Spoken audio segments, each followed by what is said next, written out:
Hello everyone, it's Lindsay and I have a really fun video, kind of a mixed media technique today.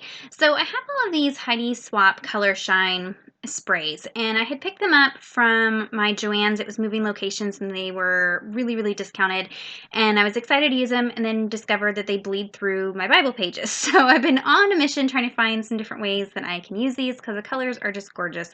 And today I found a really fun way to use these in our Bibles. So you can see here I have a couple different mediums, gesso, Ranger Multimedia Matte, and some gel medium. I'm going to be mixing the Color Shine with that and then putting it through a stencil.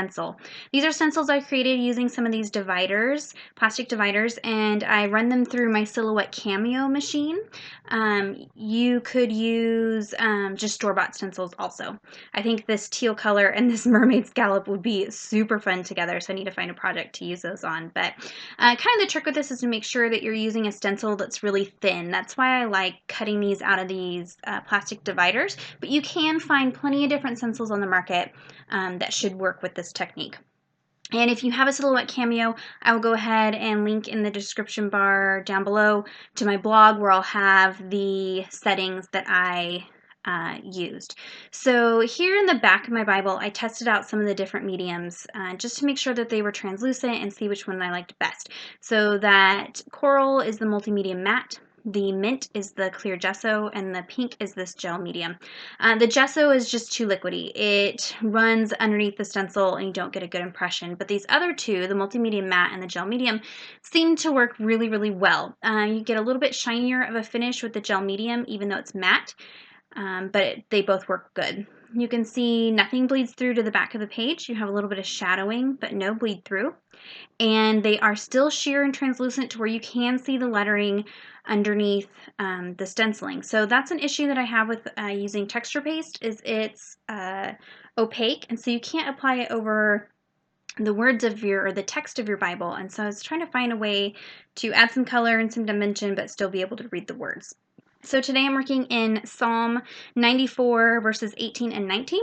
I'll link to my blog where I will kind of talk about those two verses a little more than what I'm going to go into on here.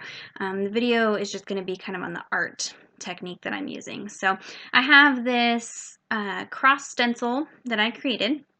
And I'm just making sure that I have a piece of cardstock behind the page I'm working on. Now I have the teensiest little amount of gel medium left, and I'm going to use up the rest of it. And you can see it doesn't really take much to do this technique, but I'm definitely going to have to pick up some more, hopefully tomorrow. I'm using the hot pink Color Shine, and I'm going to spray this into that medium. I'm working on a non-stick craft mat. And I'm not even using a full squirt. It's really like a half a squirt of that Color Shine. You don't want to make this too concentrated or you may have some issues with not being able to see the text. So just kind of keep that in mind. I'm using a palette knife to apply this to the stencil. I'm holding the stencil down nice and tight to the page and then applying a very thin layer of this through that stencil. You could probably do this with a gift card if you don't have these palette knives. I like these because you have a little more control over where you're applying it to. I picked up a package of disposable ones from Michael for really reasonable. And as long as you clean off your tools right away after using them, you should be able to get plenty of use out of these and use them over and over and over again. So I'm being really careful, especially in the binding where that stencil isn't getting a complete like flat, it's not laying flat on the page. That's where you start to have problems with this seeping underneath the stencil. So just keep that in mind. You want it just nice and flat, nice and tight. That's why I had a piece of cardstock behind this page to also add a little bit flatter of a surface. My Bible's getting really full and there's a lot of dimension in it. So I want to make sure that I have a good surface to apply this on. And like I said, I'm just applying a really thin layer. I think if you have too thick of a stencil and this gets applied too thickly, you may not be able to read the text. So this is a technique that you may want to experiment with in the back of your Bible first, or even like on an old phone book or something like that to figure out ratios that work well for you. So I just pulled that up And I'm going to go ahead and clean off my stencil with the palette knife just because I need every last little bit of this gel medium. I went ahead and wiped my stencil off before laying it down again. I don't want to smudge anything that may have been laying on the back of the stencil. But you can see you get really crisp images, and it's just a lot of fun. You could definitely do this with like sponging on inks.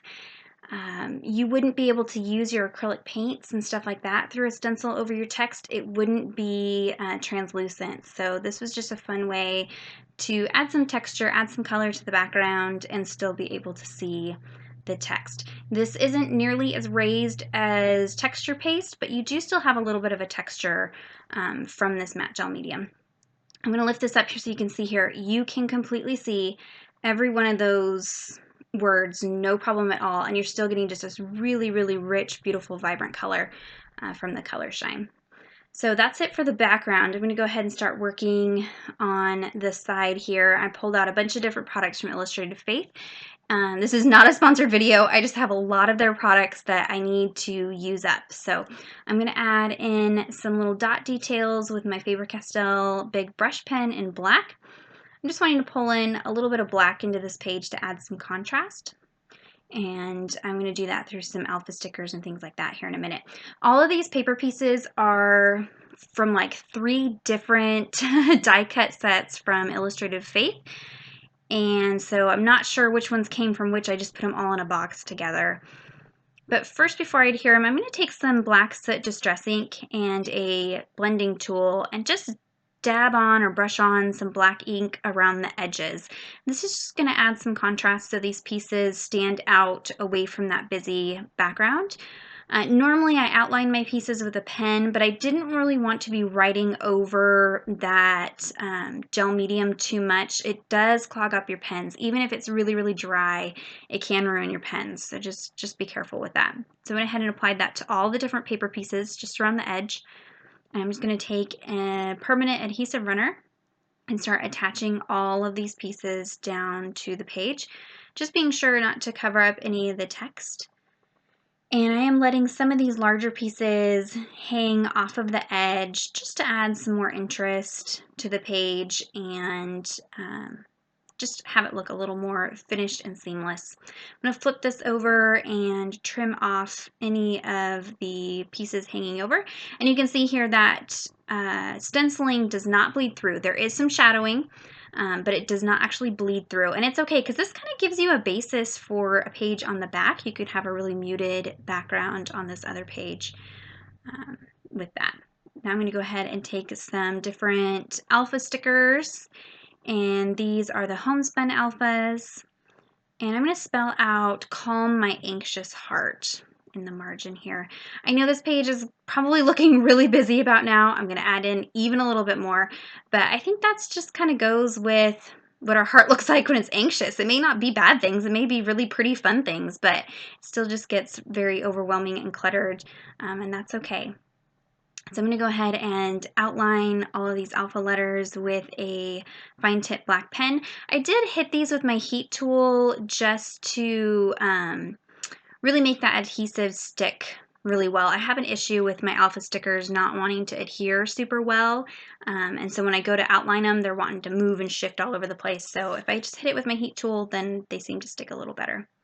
I have a tabby here from some of the Illustrated Faith tabs, and then the word Fetty, I have "Worry Less" that I'm putting on that tab. And like I said, I have no idea which collection that tab came from, but I'll link to Dayspring where you can find all the different die cut paper pieces. So I probably should have stopped there, but I went ahead and pulled out these black heart stickers from Illustrated Faith, and I'm going to add in some of these. I just felt like I needed a little more black tied into the page. So I'm going to add a few of these, and like I said, it's kind of a cluttery mess, but I like it. It's fun, there's a lot of color, And I just love having that just fun textured background. When you are drying that background, just be careful because it can bubble up with the heat tool if you're not careful. And that's pretty much it for the page. So be sure to head on over to my blog. I'll have a blog post that goes along with this page, talking a little bit more about the verse. Be sure to subscribe to my channel if you're not already a subscriber. I try to put up videos about 3 times a week of all different kinds of content. Give this video a thumbs up if you enjoyed this fun mixed media technique. If you have any questions, leave them in the comments down below for me. And until next time, thank you so much. Bye-bye.